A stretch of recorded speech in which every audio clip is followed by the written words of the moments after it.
Hujambo na karibu mtazamaji.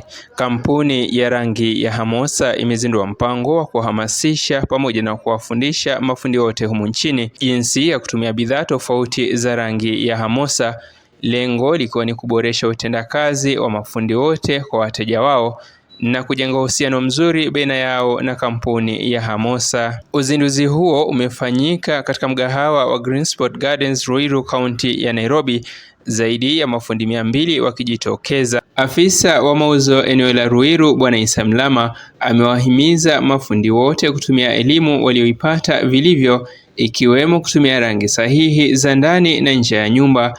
Aidha, amewataka kwa waangalifu zaidi wanapokuwa sehemu wanazofanyia kazi. My name is Isa Mlama. I'm a sales manager for the area of Ruiru. I'm happy with the event that has taken place today. We've had a turnaround of about 200 and above for the painters in this region. We're happy that they've been able to gather the product knowledge for most of their products, and we know that with the knowledge that they take with them, they'll be able to give a good influence to our customers out there who are end users, and we look forward to working with them. Ujumbe wangu kwa mafundi ni kwamba wanapotembelea zile sehemu za kazi ambazo ni nyumba za kupaka rangi, wahakikishe kwamba kitu cha kwanza safety ni kitu ya muhimu sana. Cha pili ni kuhakikisha kwamba they've done the correct quotations, wameelekeza our customers vizuri na rangi ambazo zinastahili kutumika na kwenye zinafaa zitumike, kama rangi za nje, rangi za ndani, rangi za sakafu, rangi za roofs for that matter. They should educate our clients well. Mwalimu anayetoa mafunzo ya matumizi ya bidhaa za rangi za Hamosa ameelezea furaha yake ni kuona kuwa mafundi wanapata elimu kwa kina ili elimu hiyo ipate kuwafaidisha. Kwa majina kamili naitwa Chris Musyoka. Mimi ni product trainer Hamosa Paints Limited. Aswa kwa kawaida mimi wanafunza painters kuhusu ule utaratibu wa kupaka rangi na zile bidhaa ambazo wanafaa kutumia ambazo zinafaa kwenye hiyo utaratibu.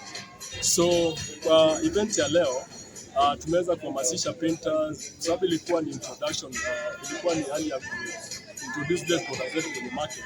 Tumeweza kuwapeleka through the product range ambayo tuko nayo na tumeweza kuelezea kwa kina kuhusu kila product. Meneja wa mauzo tawi la Nairobi, Bi Sabina Kariuki, ameelezea kuridhishwa kwake na idadi ya mafundi waliojitokeza. Kwa majina naitwa Sabina Kariuki from Hamosa Paints.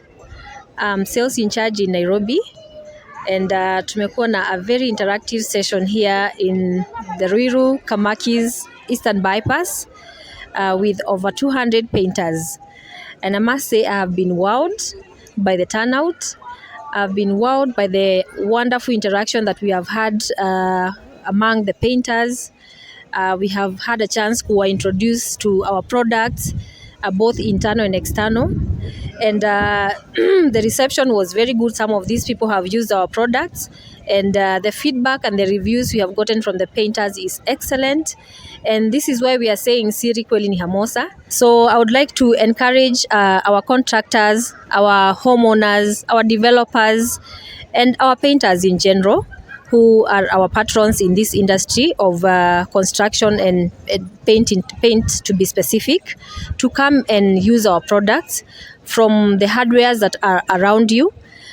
Our headquarters is also located there in industrial area along Road C in the High Port properties. We also have 11 branches across Kenya, and Kisii being the latest one, so making it 12. Hadi wakati mwingine tena mtazamaji, mimi ni Abdalla Abrari na hii ni Abrar TV. Sisi